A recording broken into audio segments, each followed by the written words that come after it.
বাংলাদেশে মানবাধিকার প্রতিষ্ঠিত হতে চাই একটি সুস্থ নির্বাচন, অন্যথায় মানবাধিকার প্রতিষ্ঠিত হওয়া সম্ভব নয়। সোমবার লন্ডনে আন্তর্জাতিক মানবাধিকার সংগঠন ইকুয়াল রাইটস ইন্টারন্যাশনাল কর্তৃক আয়োজিত এক সেমিনারে এসব কথা বলেন বক্তারা। এ নিয়ে আরো বিস্তারিত জানাচ্ছেন মোহাম্মদ মাসুদুজ্জামান। গণতান্ত্রিক প্রক্রিয়ায় সুষ্ঠু নির্বাচনের মাধ্যমে সরকার গঠন না হওয়া পর্যন্ত বাংলাদেশে মানবাধিকার প্রতিষ্ঠিত হওয়া সম্ভব নয়।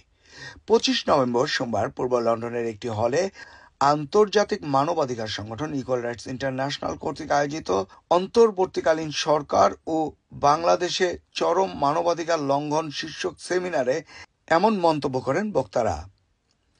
ইআরআইয়ের ক্যাম্পেইন সেক্রেটারি সোহরাবুদ্দিন রোমানের পবিত্র কোরআন থেকে তেলাওয়াতের মধ্য দিয়ে অনুষ্ঠানের সূচনা করা হয়। সেমিনারে উদ্বোধনী বক্তব্য রাখেন সংগঠনের জেনারেল সেক্রেটারি নওশিন মোস্তারি মিয়া সাহেব। সংগঠনের সহ-সভাপতি মোহাম্মদ হাসনাত আল হাবিবের পরিচালনায় উক্ত সেমিনারে সভাপতিত্ব করেন সংগঠনের সহ-সভাপতি মোহাম্মদ উসমান গনি। আমরা আজকে সেমিনারের মাধ্যমে বলতে চাই যে সরকার আমাদের সাথে হাইড অ্যান্ড সিক খেলা করতেছে। আমরা চাই যে হাইড অ্যান্ড সিক খেলা বাদ দিয়ে সাধারণ জনগণের সামনে উন্মেষিত করুক যে কবে সুষ্ঠু ফ্রি ফেয়ার নির্বাচন দিবে, এটা সবাইকে ক্লিয়ার করবে। আমরা চাই সংস্কার সব দিকে, এছাড়া বাংলাদেশে একটা সুষ্ঠু নির্বাচন সম্ভব না। সমগ্র বাংলাদেশ দুর্নীতিগ্রস্ত। শেখ হাসিনা সরকার বাংলাদেশকে শেষ করে দিয়ে গেছে। আমরা এর পুনরাবৃত্তি চাই না। আমরা চাই শেখ হাসিনার সকল ফ্যাসিবাদ যুক্ত অফিসারগুলোকে স্যাক করার মাধ্যমে বাংলাদেশের নিউলি অ্যাপয়েন্টেড অফিসারের মাধ্যমে একটি দুর্নীতিমুক্ত নির্বাচন কমিশনের মাধ্যমে একটি আমরা ফ্রি ফেয়ার ইলেকশন দেখতে চাই। এতে প্রধান বক্তা হিসেবে উপস্থিত ছিলেন সংগঠনের উপদেষ্টা সাংবাদিক হাসান আল জাবেদ। বিশেষ অতিথি হিসেবে উপস্থিত ছিলেন বিশিষ্ট কলামিস্ট লেখক রাকেশ রহমান।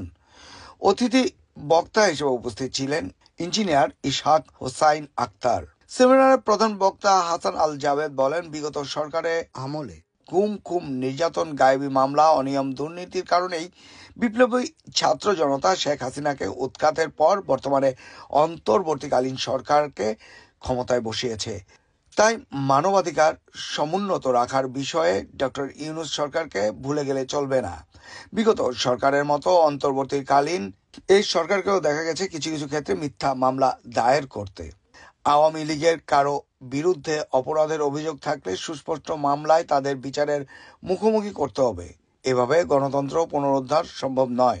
বিশেষ অতিথি রাকেশ রহমান বলেন, ছাত্র জনতার গণ অভ্যুত্থানের মাধ্যমে প্রাপ্ত এই নতুন বাংলাদেশ বিনির্মাণে একটি গণতান্ত্রিক সরকারের বিকল্প নাই। গণতন্ত্র হলো মানবাধিকারের অন্যতম একটি অংশ। 1/11-এর পর থেকে বাংলাদেশে যে রাজনৈতিক দুর্বৃত্তায়ন, দুর্নীতি এবং বিভিন্ন প্রতিষ্ঠানে অনিয়ম, আমরা এইসব বিষয়ে সংস্কার চাচ্ছি। পাশাপাশি যে বাংলাদেশে কোনো স্বৈরাচার বা ফ্যাসিস্ট পুনরাবৃত্তি না করতে পারে সেই বিষয়ে সংস্কার চাচ্ছি। আমরা মনে করি অলরেডি ইন্টারিম গভর্নমেন্ট 4 মাস তারা পার করে ফেলেছে। এখন আমরা মনে করি আর 2-3 মাসের মধ্যেই একটা সুষ্ঠু নির্বাচন দেওয়াটা দরকার।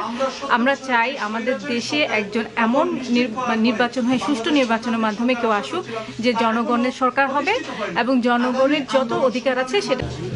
আমরা বিগত 17টি বৎসর বাংলাদেশের মানুষের গণতান্ত্রিক অধিকার, আইনের শাসন প্রতিষ্ঠার জন্য আন্দোলন করে যাচ্ছি, কিন্তু ফ্যাসিস্ট আওয়ামী সরকারের দূষরেরা এখনো বাংলাদেশে নিমজ্জিত রয়েছে। আমাদের বিরুদ্ধে মামলা দিচ্ছে, হামলা করছে, নির্যাতন করছে এবং নির্যাতিত মানুষের প্রতিচ্ছবি হয়ে আমি গণতান্ত্রিক বাংলাদেশ চাই।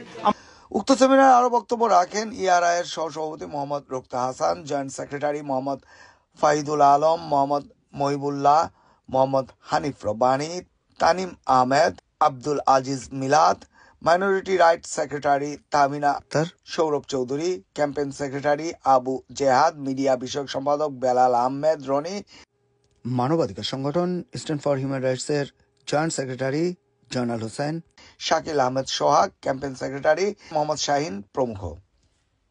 Mohammad Masud Zaman, NTV Europe, London.